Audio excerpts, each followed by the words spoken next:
Uma belíssima noite para você, tá começando o Jogando em Casa, o penúltimo Jogando em Casa de 2012. Nessa sexta-feira, que é a última sexta-feira do ano, muitas informações legais para você curtir com a gente e, é claro, participar também pelo Facebook. Hoje temos uma convidada especial. Normalmente a produção do Jogando em Casa traz um monte de marmanjo para participar do programa, né? Pelo menos hoje é uma convidada especial. E é claro, o comentarista do Esporte Interativo, que daqui a pouco eu falo quem é. Antes, os destaques do Jogando em Casa de hoje. Vamos dar uma olhada. A última sexta-feira de 2012 vem com essas notícias. Zinho saindo do Flamengo. Vamos falar demais do Flamengo. Aliás, a nossa convidada sabe demais sobre o rubro-negro. E o Flamengo também apresentando a sua nova diretoria. Reforços no Bahia, o Bahia se reforçando para a Copa do Nordeste, para 2013. Tem goleiro que veio do Cruzeiro, pode vir gente do Botafogo também. E o Lúcio, dando uma entrevista exclusiva para o Henrique Marques, falando de juventude e experiência, principalmente na seleção brasileira. Será que o Lúcio ainda pensa em seleção brasileira? No programa comigo, Vitor Sérgio Rodrigues. Boa noite pra você, Vitor Sérgio. Veio de São Paulo, estava em São Paulo ontem, na transmissão do Jogo das Estrelas. Pegou a ponte aérea para participar do Jogando em Casa de hoje. Tudo bem, Vitor Sérgio? Tudo bem, Bruno. Boa noite. A quem está em casa, boa noite à nossa grande audiência. Nós só estamos aqui porque vocês estão aí. A gente sempre é importante dizer isso. Ontem, o ótimo Jogo das Estrelas que a gente pôde acompanhar, tanto antes quanto a própria festa. E aí, voltando para participar do último Jogando em Casa de 2012. E com certeza muito Jogando em Casa em 2013. Já convidando a galera para participar, facebook.com/jogando em casa, facebook.com/jogando em casa, vá aí mandando a sua mensagem, vá colocando aí a sua pergunta, a sua reclamação, tudo aí no post, no primeiro post que tem na timeline do programa de hoje. E o meu destaque fica para essa sensação aí de fim da temporada de fato, depois do Jogo das Estrelas, né? Já virou um marco no calendário. Uma tradição. O Jogo das Estrelas fechando o calendário. Então ontem, o Jogo das Estrelas do Zico, no Morumbi, uma grande festa. Faltou o gol do Zico, né? A gente viu que ficou faltando ali. Foi por pouco, né, Vitor? Mas, e aí a gente sente definitivamente que o campeonato, que o ano do futebol acabou.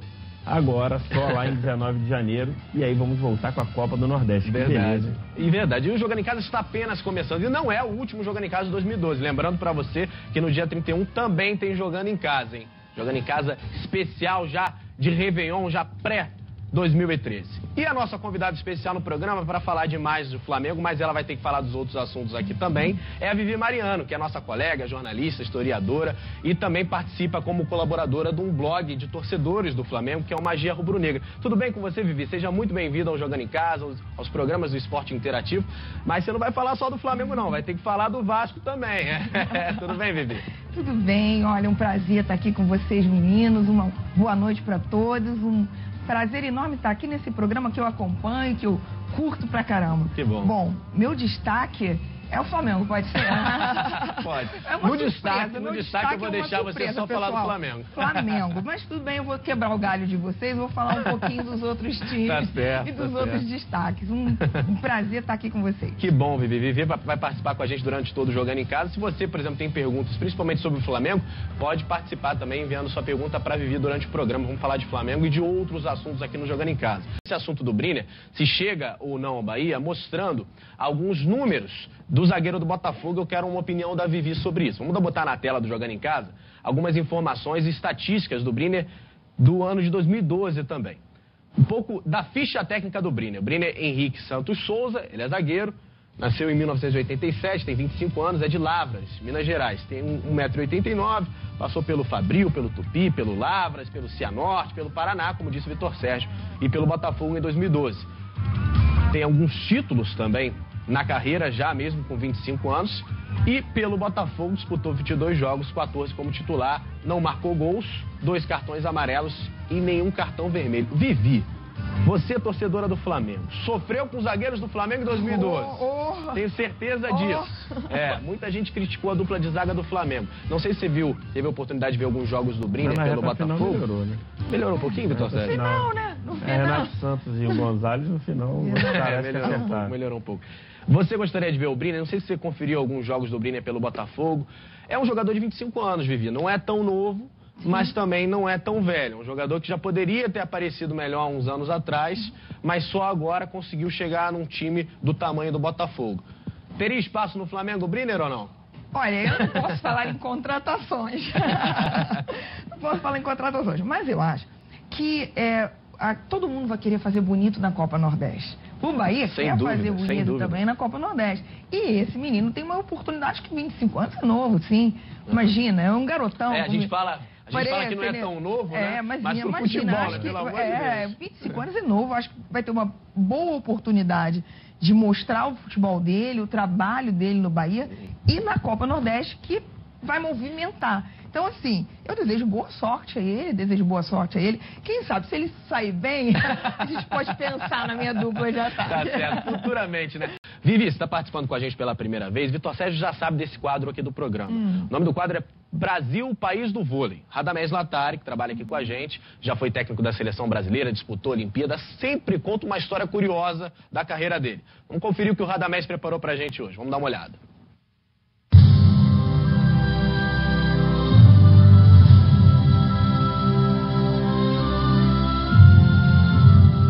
Bom, amigos, a historinha de hoje, toda vez que eu tento contar uma história aqui, eu tento passar alguma lição de vida para as pessoas também. E eu vou citar um exemplo de que eu digo sempre por que Deus fez a gente ter uma boca e 2 ouvidos. É justamente para a gente falar menos e escutar mais. Em 1979, eu era treinador de vôlei da equipe adulta masculina do Tijuca Tênis Clube, no Rio de Janeiro. E nós íamos inaugurar um ginásio na cidade de Juiz de Fora, em Minas Gerais. E o Tijuca ia tanto no masculino adulto quanto no feminino adulto. Só que momentos antes de embarcar, o bailarino, que era o treinador da equipe feminina, me ligou dizendo que a sua mãe estava doente. Como se tratava de uma partida amistosa, se eu poderia dirigir as 2 equipes substituindo. E eu falei que não tinha o menor problema e tal, e fomos lá. O jogo estava 2-0 a favor do Tijuca, mas a torcida ficava gritando o tempo todo, Vi. Aí no intervalo do segundo e terceiro set, eu perguntei pro treinador da equipe adversária, quem é Vivi? Aí ele falou, Vivi é a ídolo da torcida, é aquela menina que está ali. Linda, uma das meninas mais bonitas que eu já vi. Passado 4 anos, 1983, o presidente de uma grande multinacional de refrescos, Guilherme Sarmento, toca o telefone para mim e diz, Radamés, meu nome é Guilherme Sarmento, eu tenho patrocínio, quero patrocinar numa grande equipe de vôlei aqui em Juiz de Fora e indicar o seu nome para que você viesse aqui. Sei que você tem uma boa relação com as jogadoras de vôlei, com os jogadores. E falou, Radamés, o que a gente pode fazer? Eu falei, olha, eu tenho comigo aqui a Dulce, a Regina Uchoa, a Cristina Rosa, a Mônica Caetano, que são jogadoras da seleção brasileira de vôlei e que certamente a gente pode fazer o convite para que elas compareçam lá e façam parte da equipe. Resolvi falar um pouquinho mais. Eu falei, Guilherme, tem uma coisa, eu só quero 11 jogadoras. Mas por que? O time são 12. Eu falei, não, porque você vai ter que se virar para trazer uma 12ª jogadora para mim. Eu falei, quem é a 12ª jogadora que nós queremos, que eu quero? É a Vivi, acho que ela se chama Vivian. É uma das meninas mais bonitas, eu conheci há 4 anos atrás e tal. Eu quero que ela faça parte do meu time e tal. Eu tinha 22 anos, era solteiro, então era fácil falar essas coisas. Eu queria ter essa menina aqui do meu lado, aqueles negócios todos. Aí o Guilherme foi me incentivando, dizendo assim, ela é uma moreninha, de cabelo curtinho até aqui assim. Eu falei, ela é assim, desse tamanho, ela tem um olhinho assim e tal. Ele ia descrevendo, e ia dizer, é isso, é essa que eu quero. Bom, conclusão, é essa mesmo, é essa que eu quero do meu lado e tal. Ele falou, Radamés, vai ser um pouquinho difícil e tal. Eu falei, mas por quê? É minha mulher, eu sou casado com ela. História de Radamés Latari. Eu quero saber se a Vivi jogava vôlei, hein? Eu quero saber se a Vivi jogava vôlei. Falou morena, cabelinho curto, não sei não, hein, Vivi? Bonita. É verdade, rapaz. Daqui a pouquinho a gente vai falar demais sobre isso. Vamos falar sobre o Flamengo, Vivi vai dizer se jogava vôlei também. Vivi, antes de entrar no assunto do Flamengo, quero que você me responda. Jogava vôlei ou não jogava, Vivi? Não jogava vôlei. Não jogava vôlei, mas acho que o Radamés quis me homenagear. Claro, sabia que você viria no programa. Ele quis me homenagear, o cara é raça flá, né? Rubro-negro. Verdade. Foi uma bonita história, né? Esbarra muito com o Radamés lá ou não? Encontrei com ele nas eleições. No dia da eleição, encontrei com ele, estava lá.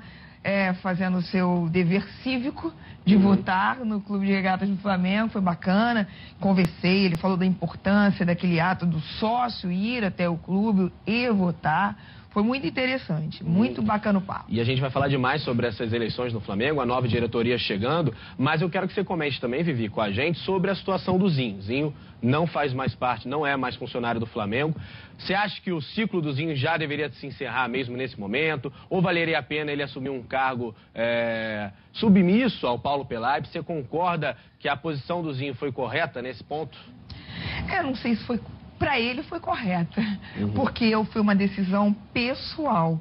A diretoria fez uma opção, contratando o Pelaip, sem sombra de dúvida, ele tem um cargo maior, ele tem uma experiência maior, ele tem uma história maior que o Zinho. Se um funcionário, e o Zinho como funcionário, me parece, eu estou interpretando, né? Não conversei com ele, não tive essa proximidade, estou apenas interpretando o que eu vi e li. E o Zinho se sentiu intimidado com a situação.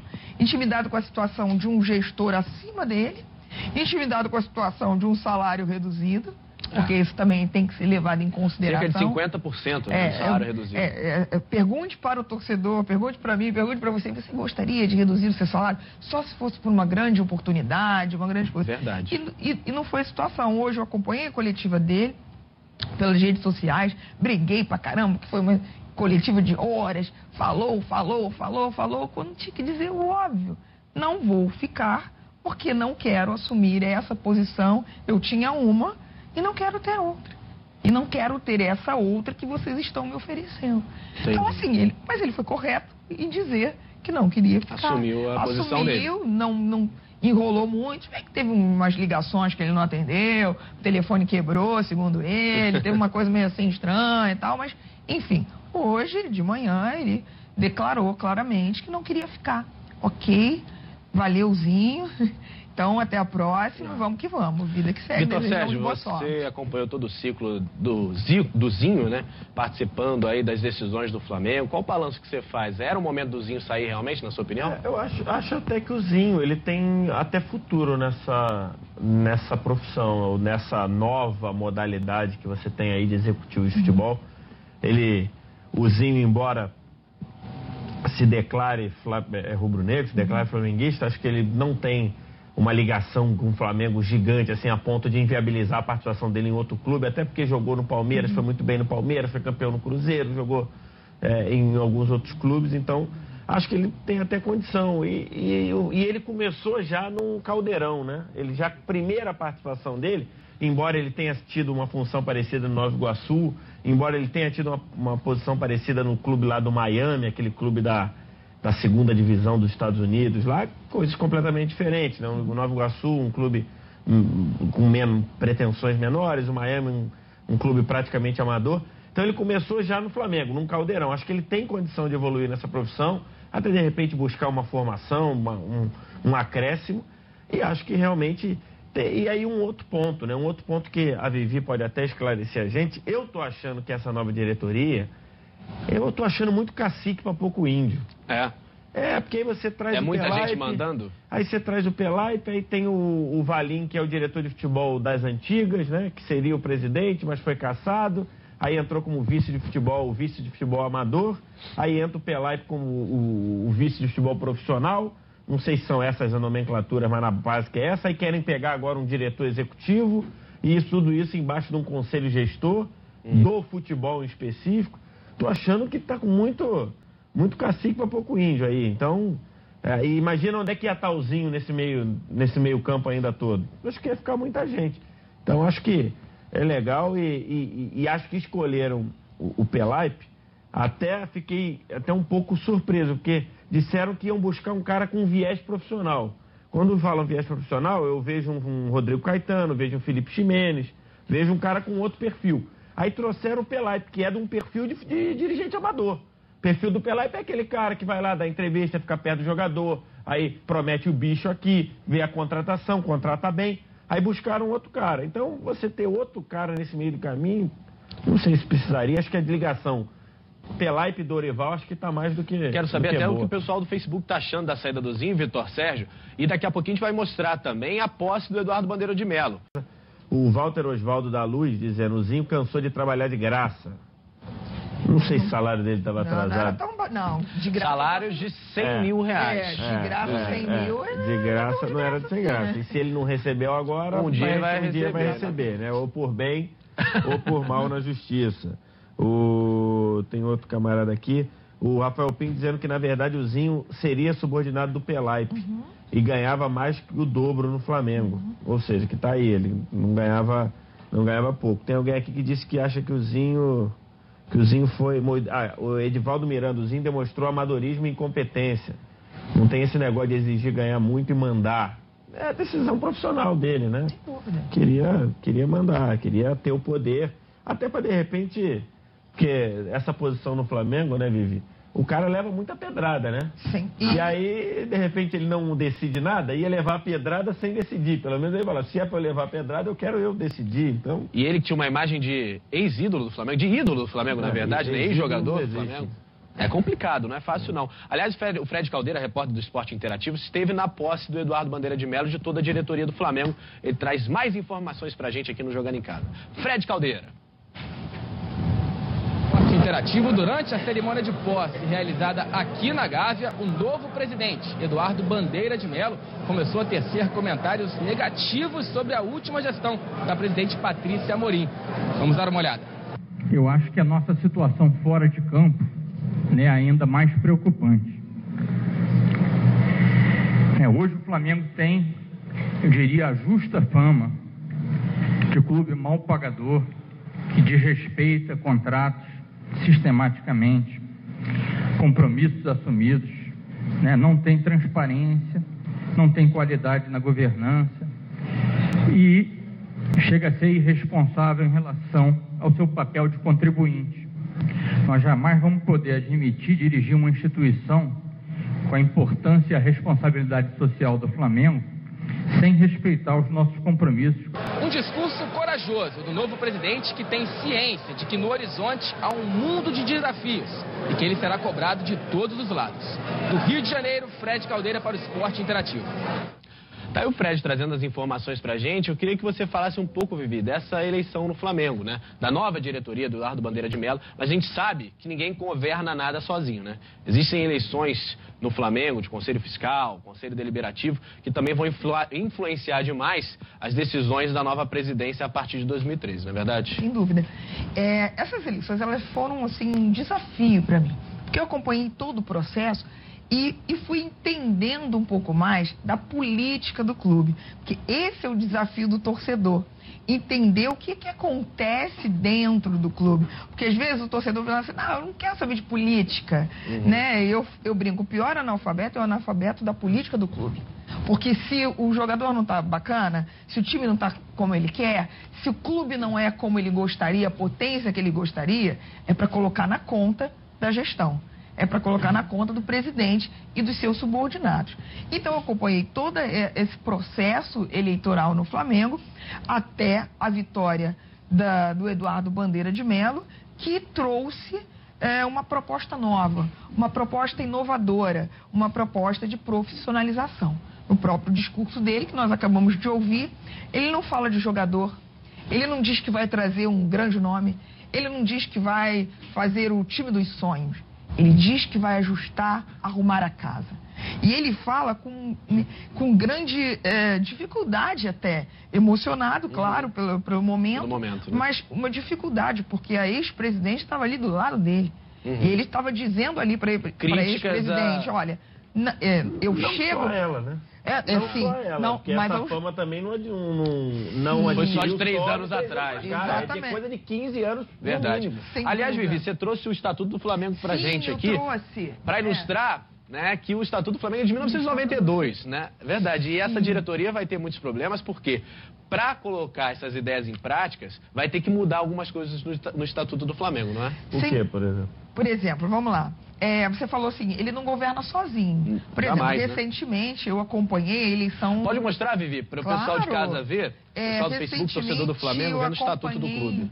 A eleição do presidente do Conselho Deliberativo. E é uma função estratégica dentro do clube, porque ele que delibera, é ele que delibera junto com os conselheiros o futuro do Flamengo. A ordem do dia. A ordem do dia. E o que está contido nesse futuro? E qual foi a campanha do conselheiro eleito? A campanha foi reformular o estatuto. E por isso eu fiz questão de trazer esse estatuto, que é de 1992. Então, esse estatuto... Inclusive, o Flamengo foi campeão brasileiro em 92. Exatamente. Vamos ver agora se mudando, né, com uma nova mudança, reformulando o estatuto, se traz nova sorte. Porque a mudança dele, eu estudo, tenho lido bastante para ver o que realmente precisa ser mudado. Uma coisa que é clara é que a gente precisa de o clube precisa de uma campanha de sócios torcedores. Mas essa campanha, ela não se dá assim de uma hora para outra. Ela precisa ser aprovada, ela precisa ser passada pelos grandes conselheiros, ela precisa ter essa aprovação. E aí, para o clube se tornar forte, para o clube ter bastante sócio, como é o sonho do torcedor do Flamengo e como é o sonho até a própria agora, da própria gestão, da própria diretoria, precisa que esse estatuto seja reformulado.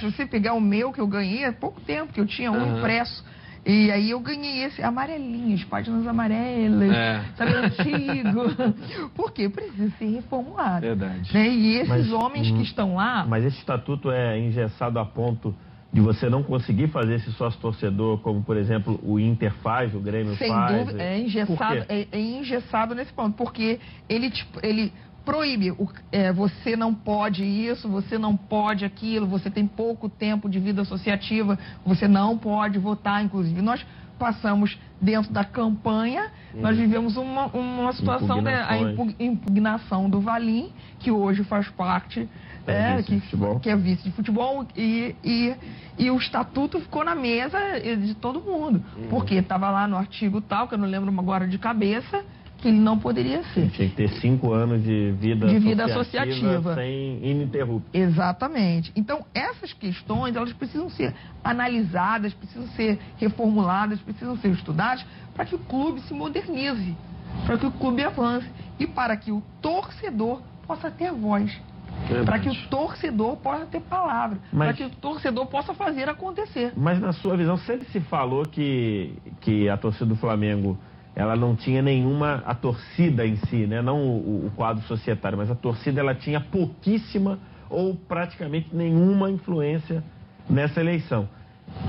E muita gente acha, e muita gente importante, por exemplo, o Arthur Mullenberg, que tem o Urublog, já esteve aqui com a gente várias vezes, ele até colocou que dessa vez o de fora influiu no de dentro.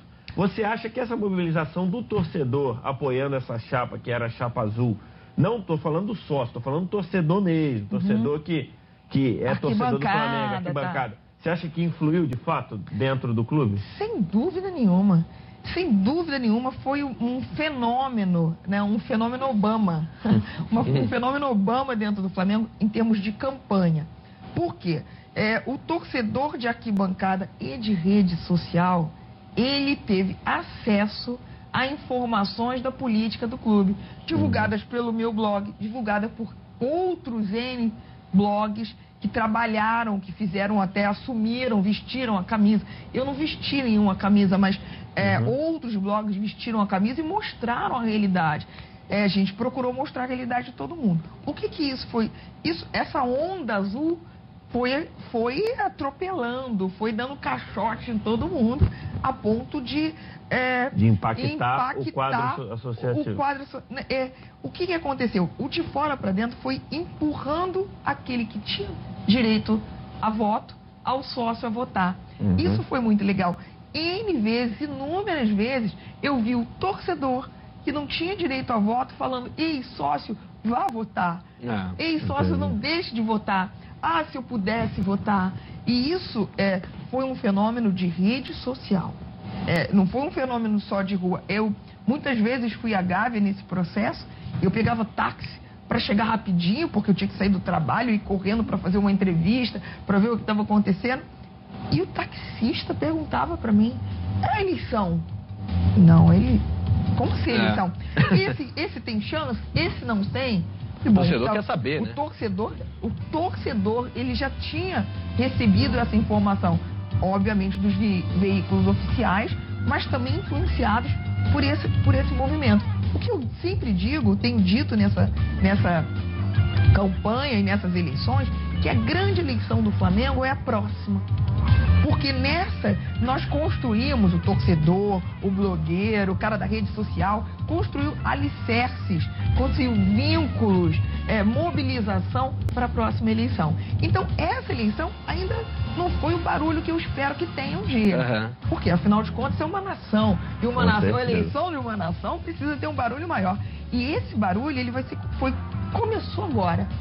Eu acho que a eleição de 2015 para o próximo triênio, essa vai ser mais politizada, essa vai ser mais comentada, essa vai ser mais debatida, por conta desse movimento, desse fenômeno que se deu. A gente também falando em Flamengo, lembra logo do Zico, é claro, o maior nome da história do clube. Tivemos ontem aqui o Jogo das Estrelas e temos o quadro também aqui, Vivi, no Jogando em Casa, Eu Honro Essa Camisa, é o nome do quadro que o Zico participa, contando uma história de um dos clubes que ele participou, de uma das camisas que ele honrou durante toda essa sua carreira. Vamos ver o que o Zico preparou pra gente hoje, vamos dar uma olhada.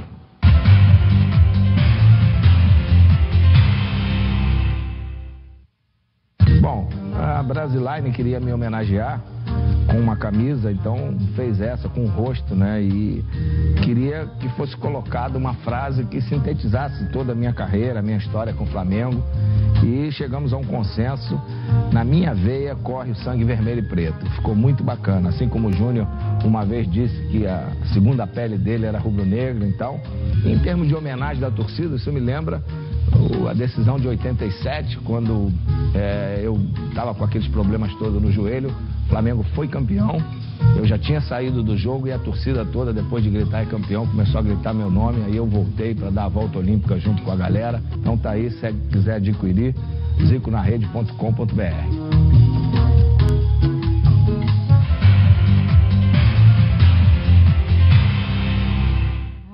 Agora vamos conferir o que o Lúcio falou, finalmente na entrevista que ele deu para o Henrique Max, falando de seleção brasileira. Parece que o Lúcio prefere que haja uma mistura entre experiência e juventude. Vamos ouvir o Lúcio. Eu acredito que tanto para clube quanto para a seleção sempre se tem não só um, mas outras referências, outras lideranças dentro do clube, né? E tanto nas seleções campeãs, como na última foi a Espanha, tem jogadores, essa mescla, né, de jogadores mais experientes como jogadores mais jovens. Então isso eu acredito que vamos dizer, seria uma fórmula perfeita assim para ter um sucesso numa grande seleção. Sempre tem que ter alguns jogadores que já passaram por alguma experiência, né? Não estou dizendo que tem que ser eu, mas assim, jogadores que sejam a referência, que tenham passado por experiências, que com certeza ajuda bastante a manter um grupo. Pelo fato, seleção brasileira tem pouco tempo para treinar, pouco tempo para se encontrar, para formar um grupo forte, sólido. Mas eu acredito que em 2 anos é o que falta aí para a Copa do Mundo. Isso a gente espera que o Brasil possa encontrar essa fórmula correta. Tá aí o Lúcio, novo reforço do São Paulo. E falando de seleção brasileira, Vitor Sérgio Rodrigues, o Lúcio que teve uma passagem apagada pela Juventus, seu último clube na Itália, mas tem muita história na seleção. Você acha que essa citação dele, da juventude, com a experiência, será que o Lúcio teria vaga ainda na seleção brasileira, Vitor Sérgio? Difícil, né? Depende muito dessa temporada com São Paulo? Não, eu acho que não dá, não. O Lúcio não é chamado desde a Copa América, né? Copa América de 2011, no meio do ano passado, ainda com o Mano. E que ele voltou justamente para dar esse toque de experiência, né? E aí você olha a posição de zagueiro, o Brasil não tem problema nenhum. Tem Thiago, talvez seja que tem menos problema hoje, né? Você tem Thiago Silva, tem Davi Luiz, Você tem Dedé, embora o 2012 o Dedé não tenha sido tão bom. Você tem o Hever, né? Você tem o Rodolfo de São Paulo. Você tem alguns zagueiros que têm condição. Então, acho que não tem necessidade do Lúcio. Acho que ele falou em teoria, até porque ele viu isso acontecer bem, né? Ele viu uma mescla de experientes em 2002, depois viu uma mescla que não deu certo, não a mescla, mas não deu certo em 2006. Então ele falou em teoria, acho que pra ele não dá não. O que você acha, Vivi? O ciclo se encerrou já, realmente, do Lúcio na seleção? Ganhou bastante coisa, né? Nossa, bastante. Inclusive, temos invejinha branca dessa contratação, entendeu? Ah, é? Invejinha branca dessa contratação. Cairia bem no Flamengo ou não? Nossa, eu vi muito rubro-negro e torcedores de outros E o Lúcio clubes. tá fininho, né? Sim, Impressionante. mas é porque tem uma postura, a história dele profissional é essa história de estar fininho, que reflete dentro do campo e reflete no que ele fez.